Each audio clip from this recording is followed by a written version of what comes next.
Welcome to the How to Be Awesome at Your Job podcast, the show where brilliant professionals share how to sharpen the universal skills required to flourish at work. Enjoy more career fun, wins, meaning, and money with your host, Pete Makaitis.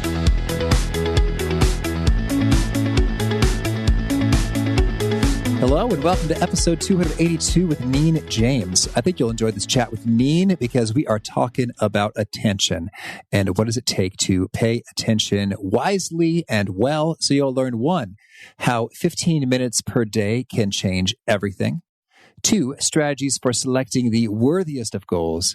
And 3, how we often fail to pay good attention to people. So if you'd like to check out the show notes or the transcripts or the links to items that we've referenced, it's over at awesomeatyourjob.com/ep282. Now, here's Neen's story. Neen James is the author of Folding Time and now Attention Pays. She's been named one of the top 30 leadership speakers by Global Guru several years in a row because of her work with companies such as Viacom, Comcast, and Abbott Pharmaceuticals. Neen brings boundless energy, a quick wit, and powerful strategies for paying attention to what matters. And she shares how to get more done and create more significant moments at work and home. Big thanks to Neen for sharing her time with us, and big thanks to our sponsors. Check them out. One sponsor to check out is Harvard Business Review. This brilliant magazine, published at hbr.org, is the leading destination for smart management thinking. Fun fact, HBR has been mentioned in 108 episodes of the show. That's because HBR has great stuff that comes up often. They've got explainer videos, podcasts, real-world case studies, and much more. I think of HBR each night that I put on my special orange glasses. Their article, Will Blue Light Glasses Improve Your Sleep?, revealed that those who wore them reported better sleep and a 7% improvement in work performance as compared to those who wore the sham glasses. So I cite HBR anytime anyone tells me that I look silly wearing them. Now, much of HBR's content is available for free when you sign up at their site. Subscriptions that get you unlimited content cost $10 a month. If you visit hbr.org/subscriptions and enter the promo code AWESOME, you can save 10% off of that subscription. Again, to save 10% off of your HBR subscription, go to www.hbr.org/subscriptions and enter the promo code AWESOME. Here is Neen. Neen, thanks for joining us here on the How to Be Awesome at Your Job podcast. G'day. What a privilege to be on your show. I love this podcast. Oh, thank you. Well, it's so fun to be chatting. Boy, we met in person a couple of years ago in Orlando, and my, how the time flies. My goodness, that was several years ago. Your memory is incredible. Oh, well, you were very memorable. Oh. You're sweet. That'll definitely get you points, just for the record. Sure. well, we can flatter each other, but I want to kind of get going a little bit. So tell us, I learned about you that you love fast cars. What's the story here? Oh my gosh, I love speed and I love the glamour of things like F1. So Formula One cars that are insane, right? So I love the speed, I love the precision, I love the excitement, and I love driving fast cars too. So I love watching them and I also love driving them. So now, do you drive these fast cars? Where do you drive them where you can drive them fast enough where you just sort of make do with the speed limit suggestions? Yeah, I'm so fortunate to not get too many speeding tickets. But I do. My husband and I live in a beautiful part of Pennsylvania called Bucks County, and they have some stunning roads. And it's not even about necessarily the speed in the back road speed. It's about how beautiful the journey is. But I do love being in a gorgeous fast car too. Interesting. Have you seen the Netflix series Comedians in Cars Getting Coffee with Jerry Seinfeld? Yeah. I just wondered, who is this for? Like, who likes all of those things? I like comedians, I like cars, and I like coffee. Here's the show for me. For you and me, that show is perfect. I guess they did their research. Netflix, they're good with their data. Hopefully, we're going to get the Director of Consumer Insights shortly on the program. We'll see. We've been back and forth. So, but, well, very cool. So speaking of the use of attention, how's that for a segue from Netflix? You got this book coming out called Attention Pays.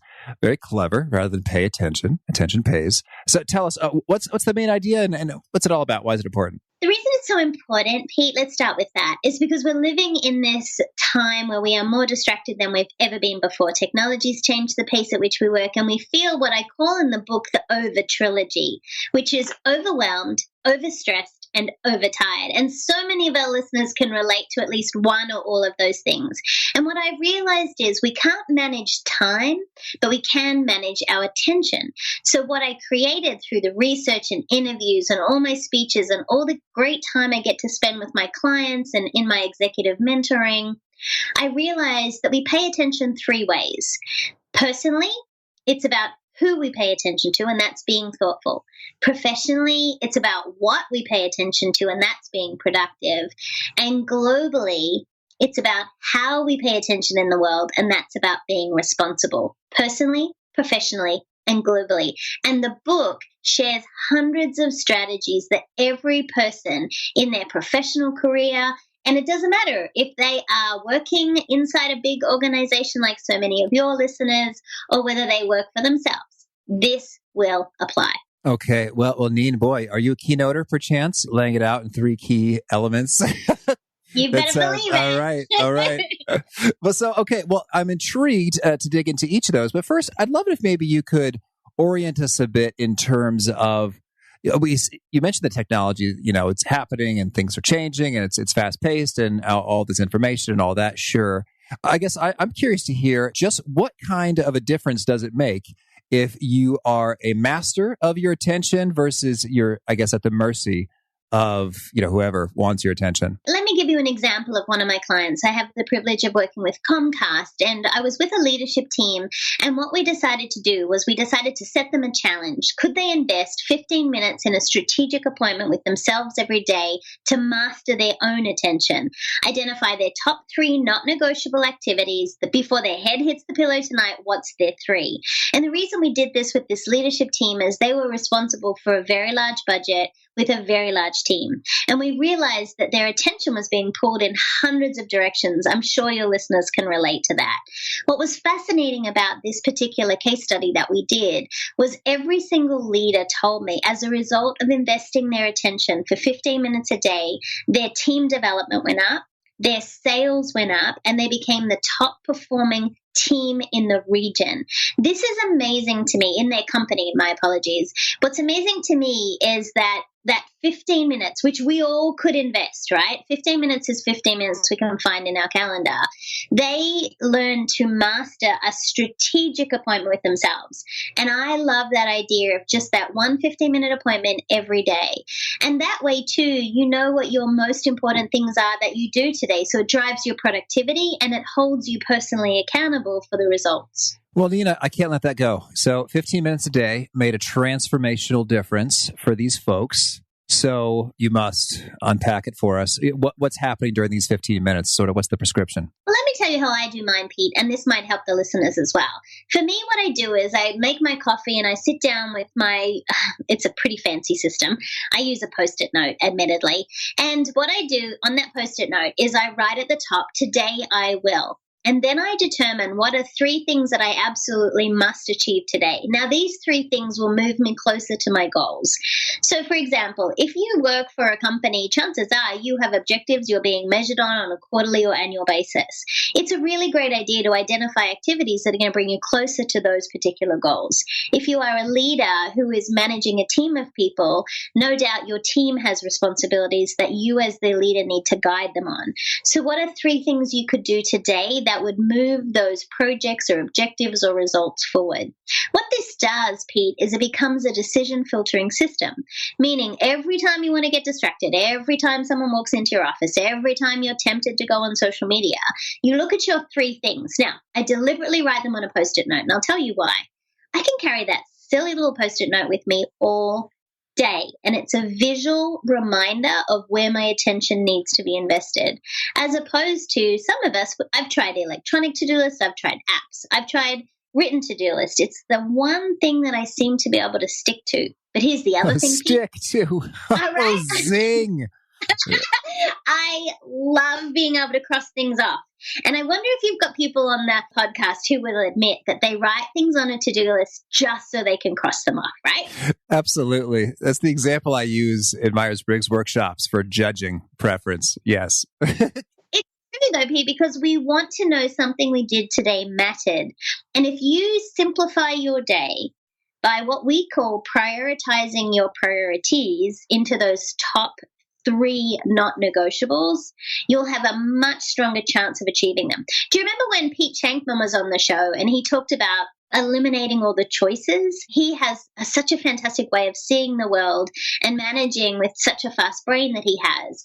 But I believe too that we have to be able to get super clear on what's important today. Otherwise, everyone will very happily take all the time and attention you want to give them, but that doesn't get you closer to your goals. Understood. So, Neen, I think my challenge with this is, well, hey, I'm looking at one right now. So I've got a sheet and I have listed a dozen things and I feel pretty good.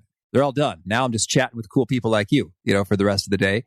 So I'd love to get your take on prioritization is hard, like writing 3 things is a lot harder than writing 13 things. So what are some of your pro tips for, well, first of all, you tell me, how strict is it that 3 is the number? Do not drift into more, or is it a little flexible? How are you thinking about it? For me, I feel like 3 is a great number that I can remember. 3 is a number that I can share with someone else. 3 is manageable in my day. Now, I could write 23 things on the list, Pete, but the challenge with that is then I become overwhelmed and we can become paralyzed with too many choices. 3 things means I've diligently done the work in my 15-minute appointment to identify my top 3. These are the 3 things that are going to strategically move me closer. Now, sometimes it means we may have to put something like a doctor's appointment on that list. We might have been putting up a checkup for months and months and months, but we have to, it's important to our health, because if we don't have good health, then obviously we're not going to perform at work. It might be that you've got to do a performance review for one of your team members. We've been putting it off. But what happens is every time we put something off, every time we ask our brain to remember something else, it's like opening a new tab on the computer. And every time you ask your brain to do something, it opens a new tab. Well, the brain craves completion, Pete. And every time we complete something, our brain gives us like this little shot of dopamine, like a little high five from our brain, like, yay, Pete, good job, right? And so we need more of that. We need more of that momentum of completion. Choosing 3 things is manageable. Momentum of completion is an excellent turn of phrase. I'm digging that. I like what you said about the doctor's appointment, but sometimes I think when I'm setting my 3 things, it's almost like the doctor's appointment is already scheduled. I sort of know that I'm going to exit and go to there. And so it almost feels like it doesn't count in the sense that it is almost like a foregone conclusion that is just going to occur. And so I almost feel like that it's cheating, or I haven't earned that dopamine hit of completion goodness if I include such a thing. So I'd love for you to set me straight in terms of what seems appropriate and sensible to put on there, because I think some things you just know you're going to do. It's like, I'm going to brush my teeth. Mm-hmm. Or even if you have other great habits, like, I know I'm just going to walk on the treadmill. I'm just going to pray. I'm just going to make a healthy lunch. So that's awesome. Does that count? Do I get credit for that if it's already a habit? Like it's going to happen whether I write it or not? I think it's only going to get credit if it enhances a habit you have. So if you're going to walk on the treadmill and you've been used to walking and you like walking, but you want to challenge yourself to run, maybe what you think about is, can I turn this walk into the treadmill into running for half a mile and see how I feel? It's also about being able to enhance our performance, Pete. It's about helping every day for us to be stronger, better, to be able to have life with more excellence, with more fun, to be more thoughtful. So, for example, the doctor's example might be, that might be a routine thing you do. But what the doctor might say to you is, okay, I need you to eat more green vegetables, or I need you to get your cholesterol in check, or I need you to manage your stress. And then what you want to think about is the thing that would go on the Post-it note maybe the next day would be, okay, what are some stress management strategies I need to investigate? Could I invest 15 minutes of my attention finding a new app, or trying a new yoga pose, or investing more time praying or in quiet time? And while I'm talking about some personal strategies, the same applies for professional strategies. But here's the thing. Attention is personal, professional, and global. The same person who goes home needs to turn up at work. We need to be the best version of ourselves. We need to be able to pay attention not only to other people, but we have to be able to pay attention to ourselves. I like those distinctions there in terms of, one, it's moving it toward a meaningful goal. And then 2, it's an enhancement. It's making you stronger, as opposed to, I guess, I guess, maintaining sort of status quo, habitual, how it is, the current level. It's sort of like you're moving into upgrade territory. And I think that's helpful in terms of saying what counts. But maybe even backing it up a little bit, for you to arrive at three things that matter, you need to get some clarity on the goals, the sort of macro objectives and priorities that are worth pursuing. So what's your take on doing that well? Well, think about if you're a listener and you want to get promoted, there might be activities that are going to get you more in line with the opportunity to be promoted. For example, you may need to identify your successor. So who is the person you're going to train and upskill so that you could get promoted into a new role? You might have to become your own publicist and start to be able to communicate the evidence of why you'd be the great person to be promoted. Maybe you've got to start to enhance your skills by doing additional internal learning programs or external study. And so the beauty of knowing if your goal is to get promoted at work because you're awesome at your job, what you want to think about is, what do I need to do to get promoted? What are the things that I have to improve, enhance, or educate? And so what you can then do is put those type of things on your list. And so for me, it's always about I have this saying that I want to be amazing, and it's spelled AH-amazing. Because I want to wake up every day and go, that's amazing. I want to be in awe and wonder on a daily basis, whether it's serving a client, whether it's traveling somewhere new, or whether it's looking after one of my team. And every day I want us to think about, how can we invest our attention at being even more amazing? And in your case, awesome, right? So how can we be more awesome at our jobs? We have to look for these things that we want to focus our attention on, because time's going to happen whether we like it or not. Pete, you and I get the same 1,440 minutes in a day. You can't manage time, but you can manage your attention. Okay, I'm right with you there. Okay, final point on the three, and I'll move on. I'd like to get your take on, in terms of, we talk about time and the minutes we have available. I'm want to get your take on, when you establish the three, you want the momentum of completion. Great turn of phrase. I'm wondering, you just sort of don't want it to be too easy in terms of, hey, these are three important things, but I can knock them out in 20 minutes. Bam. And you don't want them too hard, because then you don't get the momentum of completion. It's just not getting done. So how do you think about calibrating that well? Well, I think it depends on your day. Sometimes, Pete, just the fact that we get to work out and eat a healthy meal and actually get to bed before midnight, that's a big day for some of us. Sometimes just getting that report to our boss, or being able to answer all those emails, or to get to every meeting on time, sometimes that feels like an achievement. So while it's hard to prescribe for people what is going to be easy or what is going to be hard, what I want you to think about is, the question to yourself is, will this make me more awesome at my job? If it's going to make you more awesome at your job, then I think that's something that's worth investing in. Will it make you more awesome as a team member? Will it make you more awesome as a partner with people you share your life with? Will it make you more awesome in your community for the people that you stand in service of, whether it's your church, your temple, your parent-teacher community, your alumni? And I think with these three things, in your gut whether you are pushing yourself or not. Some days feel like survival, but some days feel like success. You get to choose. Okay, thank you. Well, so now I'd love your take then, when it comes to these disruptions, distractions that would take our attention away from where we want to put it. Maybe you could orient us a little bit in terms of, what are some of the best approaches to keep your defenses appropriately operational, so that you are not getting overwhelmed by distraction? I think we have to identify what the distractions are first, Pete. So some people, we feel like our devices are a distraction. And for many of us, they are. It's the notifications, it's the phone, the ring, or it could be just the fact that we get a little bored. And so we, by default, go check our Facebook status instead of paying attention in a meeting. So for some, distractions include our devices. For others, distractions could be that you constantly have people interrupt you in your cube or your office, where people are constantly walking in saying, do you have a second? Do you have a minute? Do you have a second? Do you have a minute? It's never a second, and it's never a minute. Other distractions can be ourselves.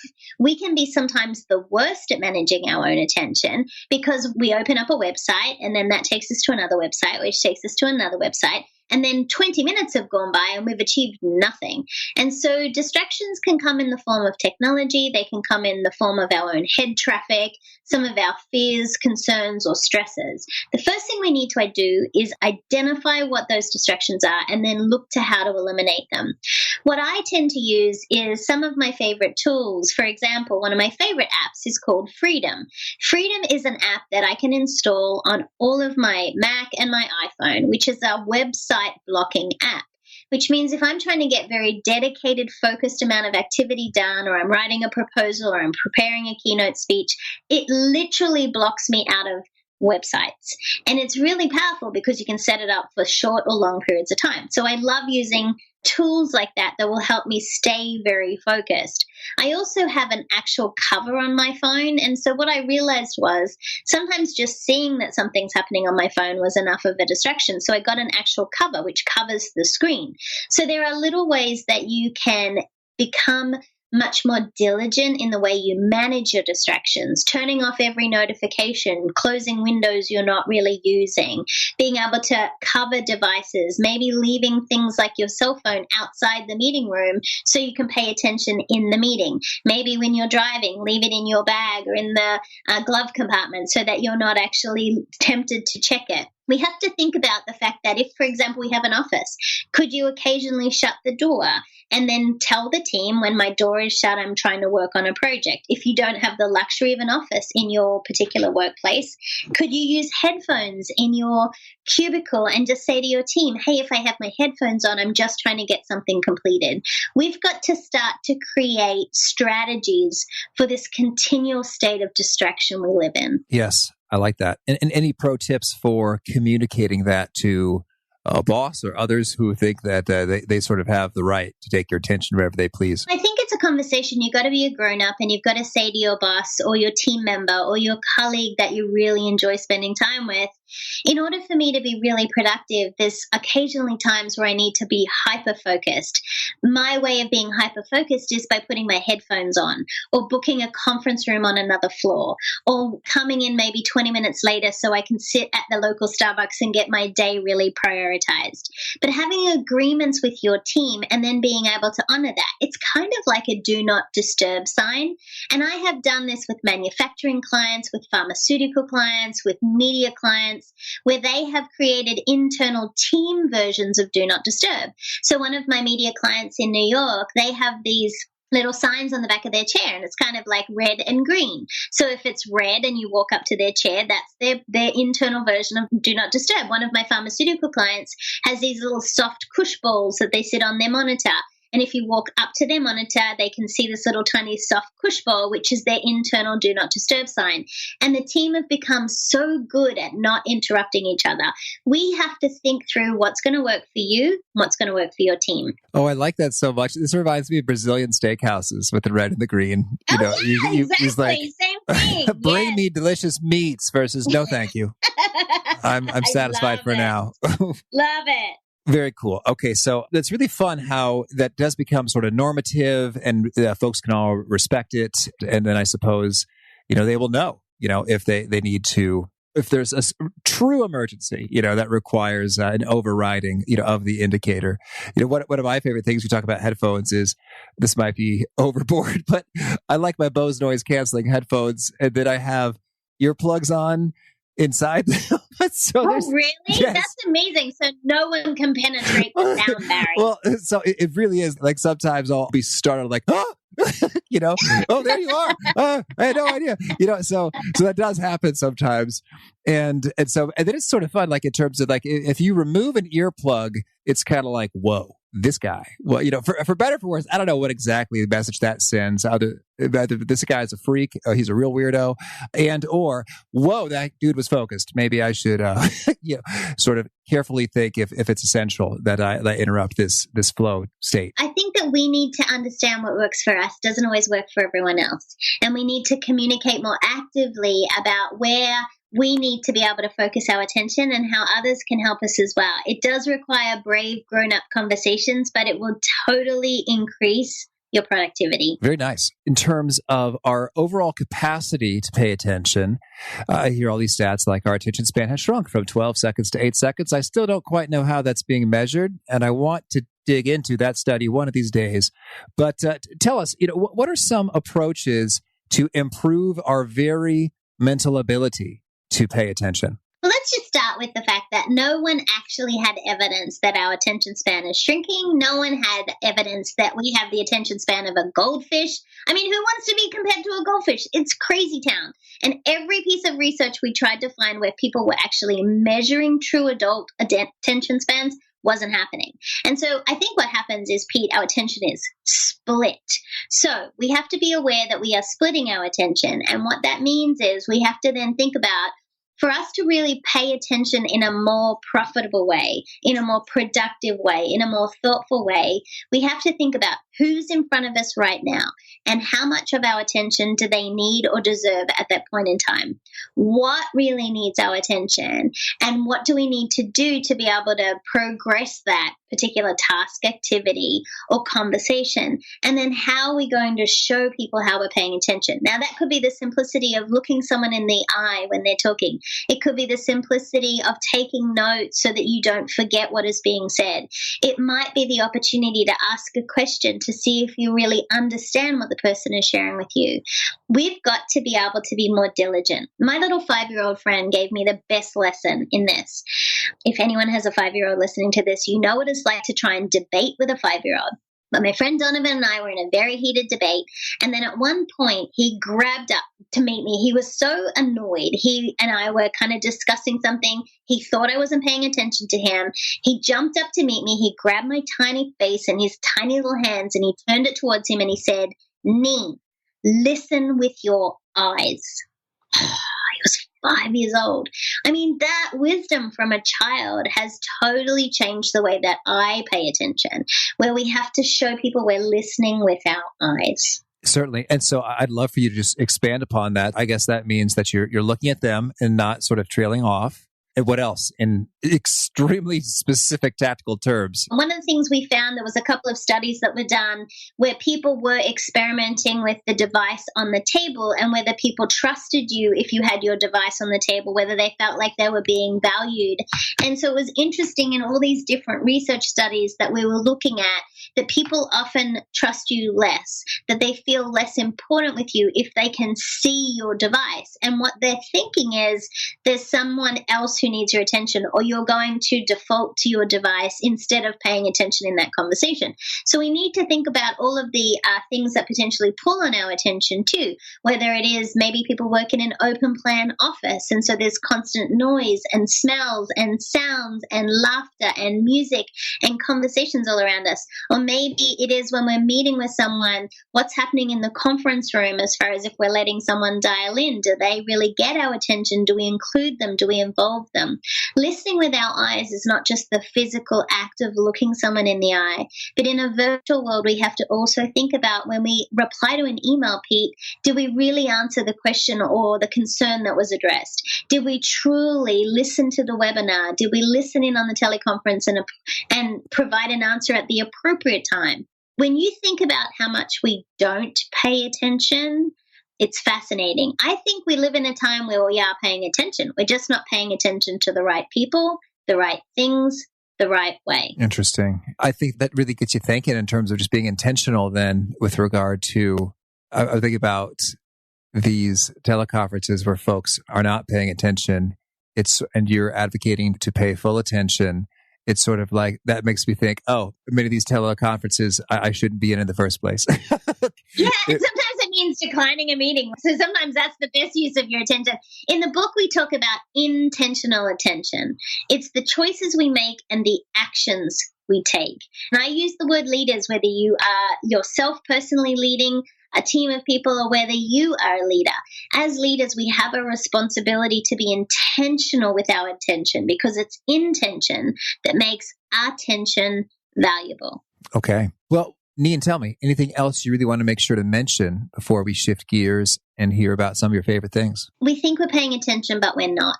And I just want to challenge our listeners, going back to those three things. Can we pay attention to the right people, the right things the right way. Use that as a filter when you catch yourself not paying attention with intention. Okay, thank you. Well, now can you share with us a favorite quote, something you find inspiring? I love when Oliver Wendell Holmes said, "A mind once stretched by a new idea never regains its original dimensions." I love that.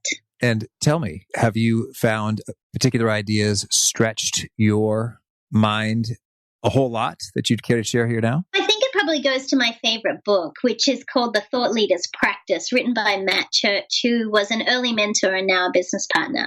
In Thought Leader's Practice, he talks about how we can really demonstrate our ideas with visual tools and how we can position our expertise, whether we are internal corporate person or an external entrepreneur. So I think for me, it's this ability to show people what message you're trying to share with them. And I love contextual modeling, and that's something that I've become fascinated with. Oh, thank you.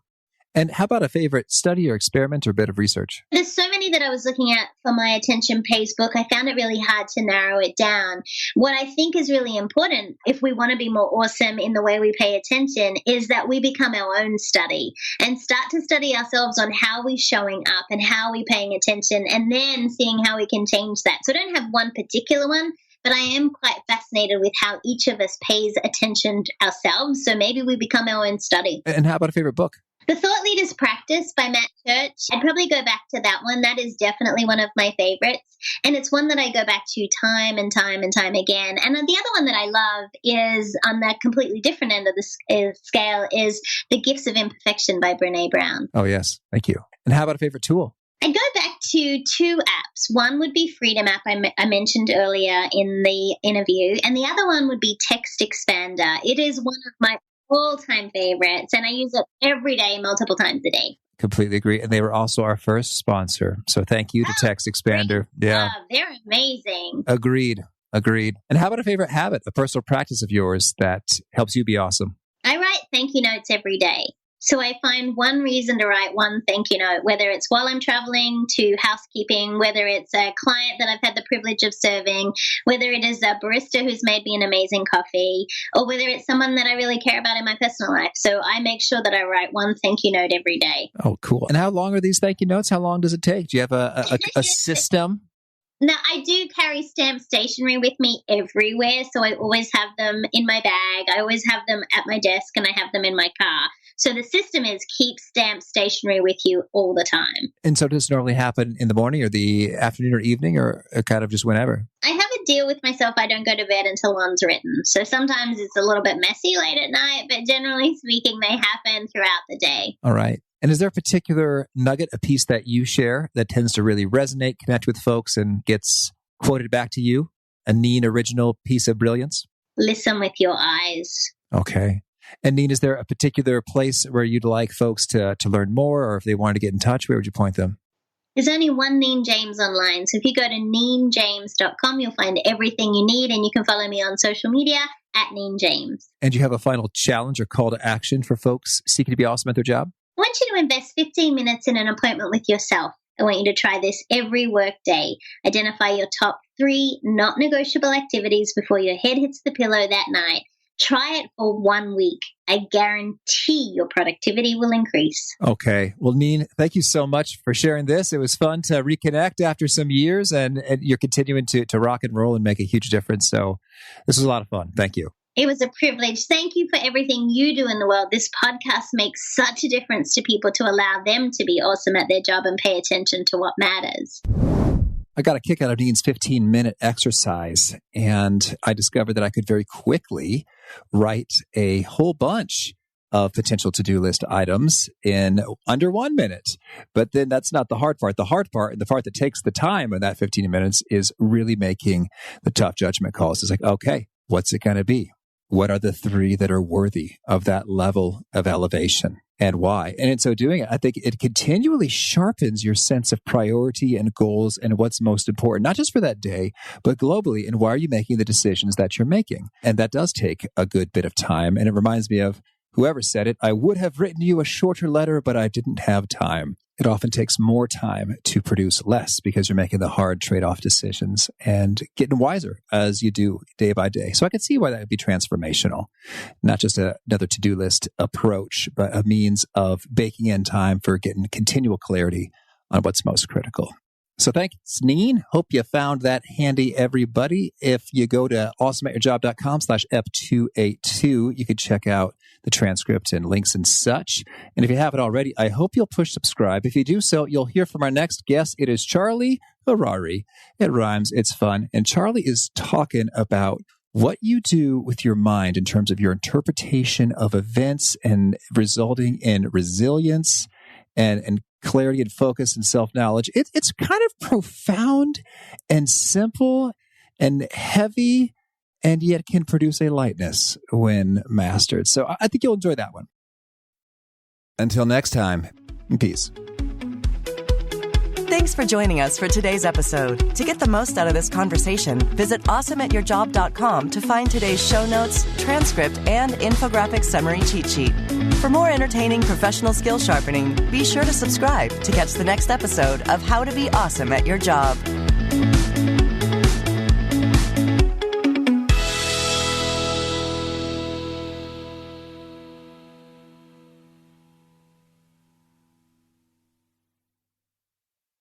Why? If you have T-Mobile 5G home internet, you might be hearing this Why? a lot. Why? Every time your internet slows down during the busiest hours. Why? Because your network gives priority to cell phone users. Why? Good question. Why not switch to Cox Internet with 2 times faster download speeds than T-Mobile 5G home internet during peak hours? Okay. Stop the whys and visit cox.com/5G home for details. T-Mobile prioritizes certain T-Mobile phone users over home internet users during times of congestion.